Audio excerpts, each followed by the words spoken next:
গ্রামীণ ঐতিহ্য ধরে রাখতে ও নতুন প্রজন্মকে ঘোড়দৌড়ে আগ্রহী করে তুলতে ঠাকুরগাঁওয়ে ঘোড়দৌড় প্রতিযোগিতা অনুষ্ঠিত হয়েছে।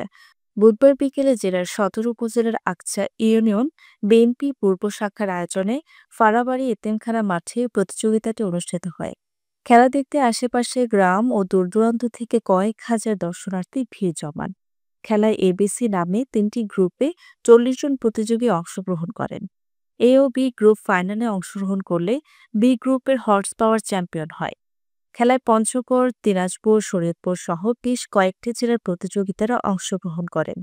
প্রতিযোগিতায় ইউনিয়ন বিএনপির সভাপতি মিজানুর রহমান মানিকের সভাপতিত্বে প্রধান অতিথি হিসেবে উপস্থিত ছিলেন জেলা বিএনপির সহসভাপতি সাবেক ভিপি ও জিএস ওবায়দুল্লাহ মাসুদ। আরও বিশেষ অতিথি হিসেবে সদর উপজেলা বিএনপির সভাপতি আব্দুল হামিদ, সাধারণ সম্পাদক মাহবুব হোসেন তুহিন, সদর যুবদলের সভাপতি রেজাউল করিম লিটন উপস্থিত ছিলেন।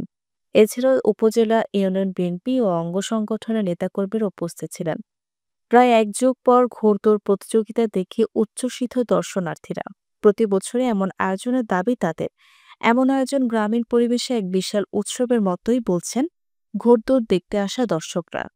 খেলার প্রধান অতিথি জেলা বিএনপির সহসভাপতি সাবেক ভিপি ও জিএস ওবায়দুল্লাহ মাসুদ বলেন, খেলাধুলা মানুষের মাঝে একটি বন্ধন সৃষ্টি করে।